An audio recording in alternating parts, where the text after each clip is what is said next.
Que signifie réellement le fait qu'une femme partage ses problèmes avec vous? Est-ce qu'elle cherche simplement à se confier, à trouver des solutions, ou y a-t-il quelque chose de plus profond en jeu? Dans cette vidéo, nous allons décortiquer le sens profond de ces confessions, en levant les voiles pour découvrir ce qui se cache réellement derrière. Nous explorerons comment la compréhension de ces luttes, guidée par les principes intemporels du stoïcisme, peut non seulement vous aider à devenir un meilleur partenaire, mais aussi un homme meilleur. Il ne s'agit pas seulement de relations, mais de développer votre intelligence émotionnelle, de renforcer vos connexions et de pratiquer l'art de la présence. À la fin de cette vidéo, vous aurez une compréhension plus claire de ces besoins et de votre rôle, ainsi que des conseils concrets pour gérer ces moments avec sagesse et force. Plongeons dans le sujet. 1. Elle vous fait suffisamment confiance pour être vulnérable. Quand une femme s'ouvre à vous sur ses difficultés, ce n'est jamais un acte anodin. C'est un puissant signal de confiance. La vulnérabilité n'est pas quelque chose que l'on montre à la légère. Elle est réservée à ceux avec qui on se sent émotionnellement en sécurité. Réfléchissez-y. À quelle fréquence partagez-vous vos propres insécurités ou défis avec n'importe qui?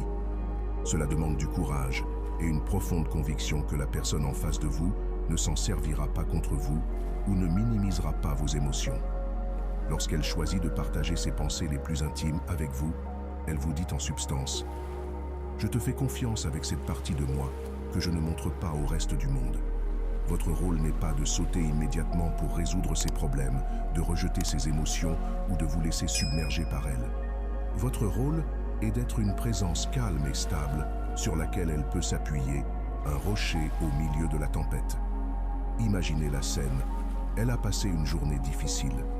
Peut-être que son patron a critiqué son travail de manière injuste ou qu'elle se sent sous-estimée par son équipe. Elle rentre à la maison, s'assoit et commence à partager ce qui pèse sur son cœur. À ce moment-là, vous avez un choix. Vous pouvez faire ce que beaucoup font instinctivement. Interrompre avec des conseils comme « Tu devrais simplement démissionner » ou dire quelque chose de désinvolte comme « Ce n'est pas si grave ». Ou alors, vous pouvez choisir une approche différente, ancrée dans les principes stoïciens et l'intelligence émotionnelle. À la place, vous prenez une profonde inspiration, établissez un contact visuel et dites « Je suis là pour toi ». Ça a l'air incroyablement frustrant. Dis-moi plus. Pas de conseils, pas de jugement, juste de l'écoute. Cette réponse simple accomplit quelque chose d'extraordinaire. Elle montre que vous accordez de la valeur à ses sentiments et que vous êtes prêt à partager, ne serait-ce qu'un instant, le poids émotionnel qu'elle porte. Dans ce contexte, être tolérant signifie lui offrir l'espace nécessaire pour s'exprimer sans jugement ni interruption. Être strict avec soi-même signifie résister à l'envie de résoudre immédiatement son problème ou de rejeter ses émotions. Au lieu de cela, vous pratiquez la discipline en restant présent et attentif, même lorsque la tentation de décrocher ou de répondre avec une solution rapide est forte.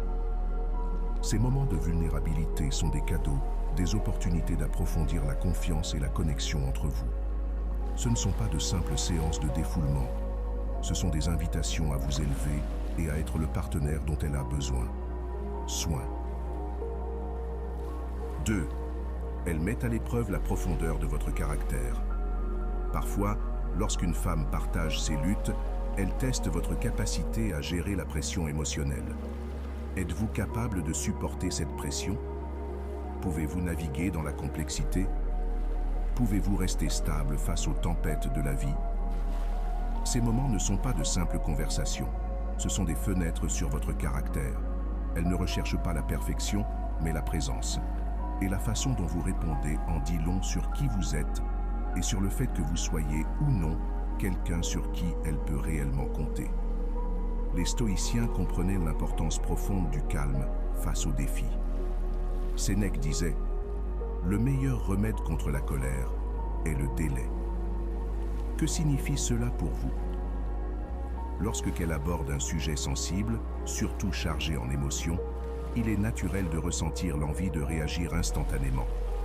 Peut-être vous sentez-vous sur la défensive, confus ou même dépassé. Mais la clé ici est de faire une pause, de résister à cette réaction instinctive.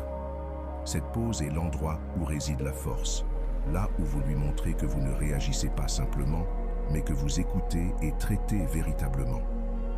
Imaginez qu'elle vous parle d'une erreur qu'elle a commise dans le passé, quelque chose dont elle a honte. C'est brut, vulnérable, et il lui a fallu du courage pour en parler. Si vous répondez de manière désinvolte, par exemple, « Pourquoi tu me racontes ça ?» swing ou avec dureté, « C'est vraiment grave ce que tu as fait », vous risquez de la faire se sentir jugée ou en insécurité. À ce moment-là, elle pourrait se refermer et vous perdriez l'opportunité d'approfondir votre connexion. Maintenant, imaginez une autre approche. Vous prenez une profonde respiration. Vous vous rapprochez, pas seulement physiquement, mais émotionnellement. Vous l'écoutez sans l'interrompre. Lorsqu'elle termine, vous dites « Cela semble avoir été vraiment difficile pour toi. Merci de me faire assez confiance pour me le raconter. » Ou encore « Comment te sens-tu à ce sujet maintenant ? Cela t'a beaucoup préoccupé ces derniers temps. » Avec seulement quelques mots, vous créez un espace sûr où elle se sent entendue, respectée et valorisée. 3. Elle veut se sentir écoutée. Imaginez ceci. Elle rentre à la maison après une longue journée et commence à parler d'une expérience frustrante au travail. Votre instinct pourrait être de sauter sur l'occasion pour offrir des solutions, n'est-ce pas? Au lieu de cela, faites une pause. Posez votre téléphone, éteignez la télé et écoutez simplement. Faites-lui un contact visuel. Ce simple geste montre qu'elle a toute votre attention. Pendant qu'elle parle, hochez la tête ou donnez des indices affirmatifs comme « Je vois ce que tu veux dire » ou « Ça a dû être difficile ». Ensuite, lorsqu'elle a terminé, essayez de dire quelque chose comme « Donc, tu te sens contrarié parce que tes efforts n'ont pas été reconnus, c'est bien ça ?» En reflétant ses sentiments avec vos propres mots, vous lui montrez non seulement que vous l'avez entendue, mais aussi que vous l'avez comprise. C'est là que la véritable magie opère. Quand vous écoutez de cette manière, vous créez un espace sûr pour elle, un espace où elle se sent vue, valorisée et comprise. Et voici la beauté de la chose. Lorsqu'elle se sent écoutée, elle est plus susceptible de s'ouvrir davantage, de vous faire confiance et de partager encore plus d'elle-même avec vous. Les stoïciens nous rappelleraient de nous concentrer sur ce qui est sous notre contrôle. Écouter, vraiment écouter, est entièrement en votre pouvoir.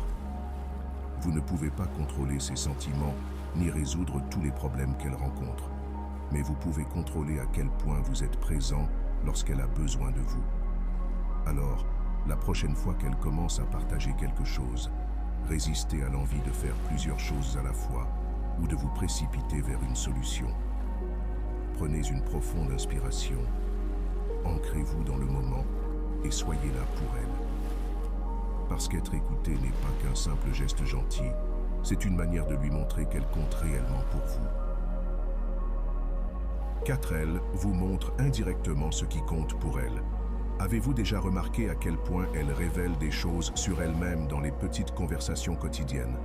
Chaque fois qu'elle partage une frustration, une inquiétude ou un rêve, elle vous offre un aperçu de son monde intérieur. Que ce soit un conflit au travail, du stress lié à une amie ou des préoccupations sur l'avenir, ces moments ne sont pas de simples plaintes aléatoires. Ce sont des reflets de ce qu'elle valorise et priorise dans la vie. Supposons qu'elle se plaigne d'un projet difficile au travail. Derrière cette situation, il ne s'agit peut-être pas seulement du travail en lui-même. Cela peut signifier qu'elle accorde de l'importance à l'ambition, à la croissance personnelle ou même à la stabilité que lui procure sa carrière. Si elle est contrariée par une amie qui l'a déçue, cela pourrait indiquer à quel point la loyauté et la confiance sont essentielles pour elle dans ses relations. Ces moments ne sont pas uniquement des problèmes à résoudre, mais des fenêtres sur ce qui la fait vibrer. C'est ici qu'un peu de stoïcisme peut nous aider à mieux comprendre. Marcus Aurelius a écrit « L'âme prend la couleur de ses pensées.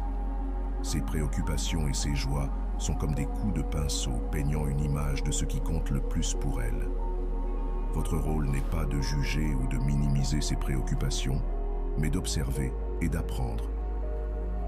Demandez-vous, ces valeurs résonnent-elles avec les miennes? Sommes-nous alignés sur ce qui nous importe profondément? Comprendre ce qui lui importe profondément vous aide également à devenir un meilleur partenaire. Si elle est stressée par des problèmes familiaux, vous pouvez lui montrer que vous êtes attentif en prenant des nouvelles de sa famille ou en lui offrant votre soutien dans les moments difficiles. Si sa carrière est une grande priorité, l'encourager ou célébrer ses réussites pourrait avoir une immense valeur à ses yeux. Ces petites actions parlent souvent plus fort que les grands gestes, car elles montrent que vous voyez et respectez réellement ses priorités. Souvenez-vous, les relations s'épanouissent non pas parce que nous sommes toujours d'accord sur tout, mais parce que nous prenons le temps de vraiment nous connaître. En prêtant attention à ce qu'elle vous dit indirectement, vous n'apprenez pas seulement à mieux la comprendre, mais vous construisez un lien fondé sur une compréhension et un respect mutuel. J'espère que ce message t'a été utile. Si tu as aimé la vidéo, je te serai reconnaissant de laisser un j'aime et de t'abonner. Si tu te retrouves sans mots, écris simplement « Merci » pour montrer que tu fais partie de la minorité qui a suivi la vidéo jusqu'à la fin. Merci beaucoup pour ton attention et à la prochaine.